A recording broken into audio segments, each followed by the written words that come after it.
To make this lime wine, I'll be using the following. I have 5 pounds of limes. I have 3 cups of white granulated sugar. I'll be using half a teaspoon of Red Star Premier Blanc wine yeast. And selection of this yeast was due solely to the fact that the limes have such a high acidity. I need a wine yeast that's got enough oomph to hopefully survive in that acidic environment. Plus, it has an ABV of about 18%, which doesn't hurt either. I'll be using half a teaspoon of regular bread yeast, which is going to act as a yeast nutrient for our wine yeast. I need 1 black tea bag, which is going to act as our tannin substitute for a little bit of astringency to our wine. I'm going to need something to juice all these limes with, so I need a juicer. I'll need 1 gallon of clean filtered water at the ready, although we won't be using all that water. I'll need something to do primary fermentation in which case I've got a 1 gallon carboy jug demijohn, or, as it really is, 1 recycled apple juice jug. I'm going to need an airlock with bung. Airlocks are pretty cheap, guys. It's less than like $3 for an airlock, plus you'll need a bung to go with it, which is that little rubber part at the bottom, which, by the way, is a number 6 bung. We'll need a secondary carboy to finish up most of our fermentation. Going to need an 8-quart pot with good tight-fitting lid. Although optional, we need a hydrometer with testing tube. And of course, as always, we need a food-grade sanitizer, whether it's One Step or Star Sense, to make sure all of our equipment has been properly cleaned and sanitized. And this is what I'm going to be using to make this wine. Let's go ahead and let's start juicing all of these limes.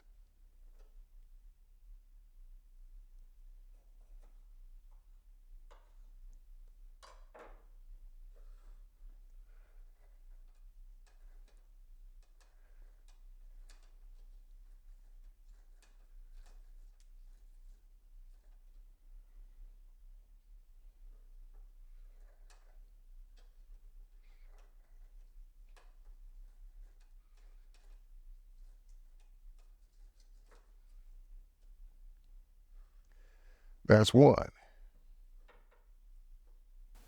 All right, number 32.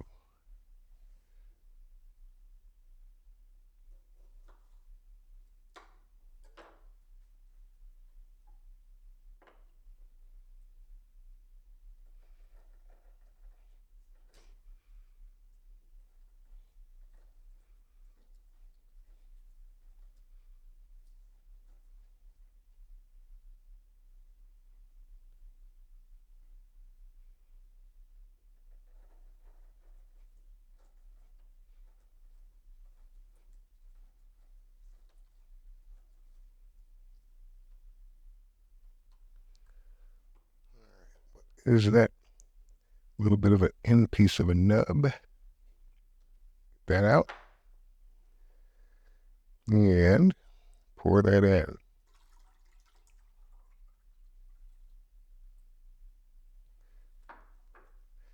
And it looks like I'm coming up at 4 cups of lime juice for 940 milliliters, roughly.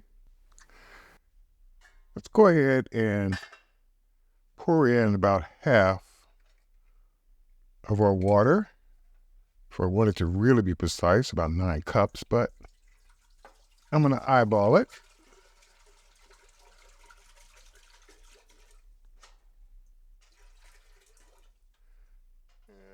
Roughly half. We'll add a little bit more later on as needed. Cap back on. We can go ahead and put our lid back on. And let's bring this up to a boil. All right, now that our water has come to a boil, let's go ahead and do a couple of things. 1, I guess the first thing I want to do is add in our half a teaspoon of bread yeast, which of course again is acting as our yeast nutrient. But in order for that to be effective, the yeast cells have to be dead in order to be cannibalized by the wine's yeast later on. and the high temperature will definitely take care of that. Since the water is still nice and hot, let's go ahead and add in our sugar.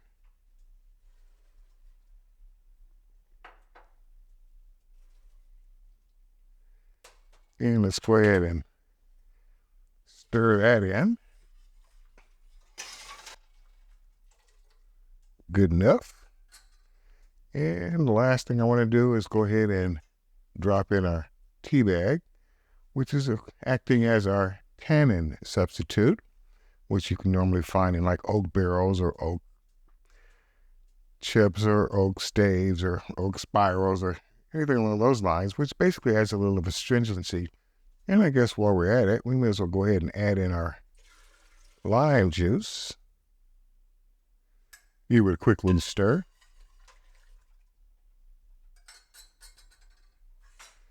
Put our lid back on. And let's let that come down to room temperature. Now that our sweetened lime juice mixture has come down to room temperature, we now need to transfer it from our pot to our carboy /jug /demijohn /recycled apple juice container. Now using a freshly sanitized measuring cup, because it's got a spout, and that's the only reason I'm using it, we could do it like this,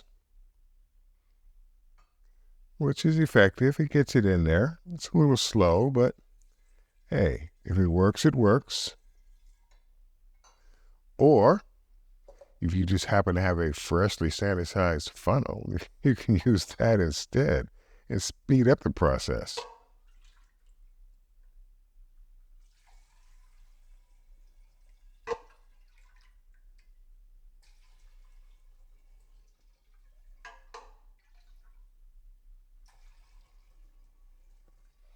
Now, we did put in a tea bag in there.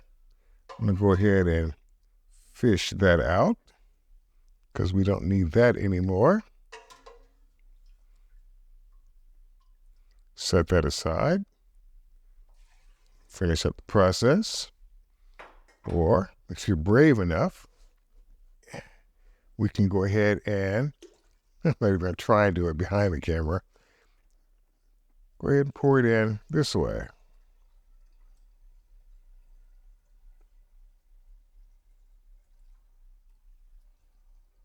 Getting as much in the container as possible.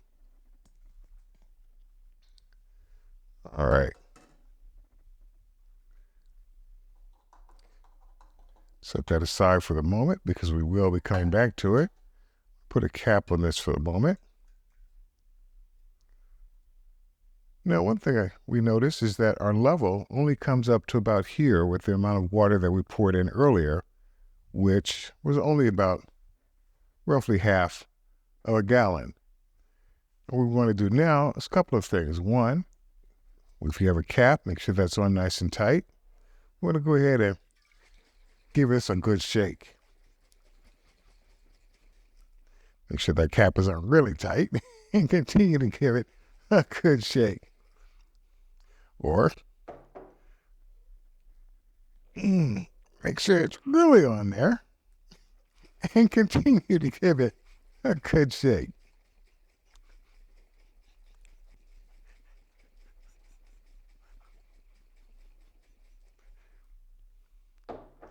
All right, loosen our cap a bit and taking some of our water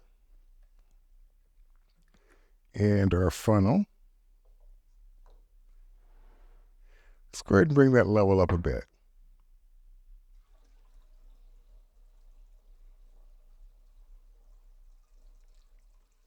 It's about yay high. Don't know if this is going to be a foamer, which means that once we put in the yeast and fermentation begins, whether or not it's going to start foaming all the way up to the top. So we're going to leave a little bit of headspace just to accommodate that particular feature.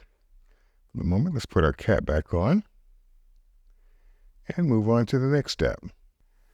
Now, if you have a hydrometer, now would be a good time to go ahead and take a reading. Let's go ahead and do that.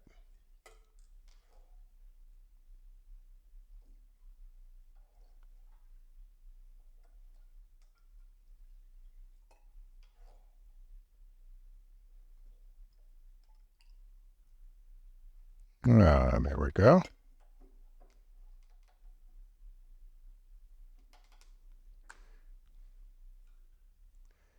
And it looks like our reading is going to come in at, get it to stop sticking to my fingers. Looks like 1.070.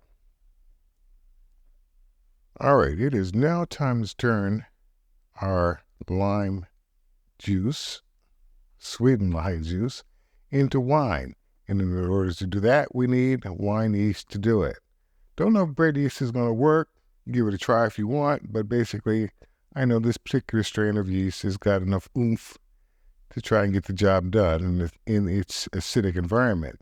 So let's go ahead and add that to the mix. Let's just got a cap. Go ahead and put it on and kind of give it a little swirl. Try and get things incorporated. And that was a half a teaspoon of wine yeast. All right, I've taken the opportunity to go ahead and add some liquid to our airlock. Basically, it's just a diluted star sand and some additional water. Everything has been properly sanitized. We're going to go ahead and put our airlock on.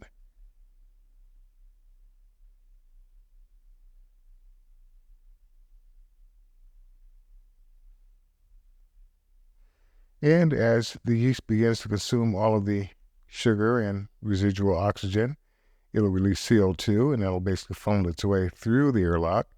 And consequently, any little bugs that might get in will basically just get trapped in the airlock and not make its way down into our wine to be.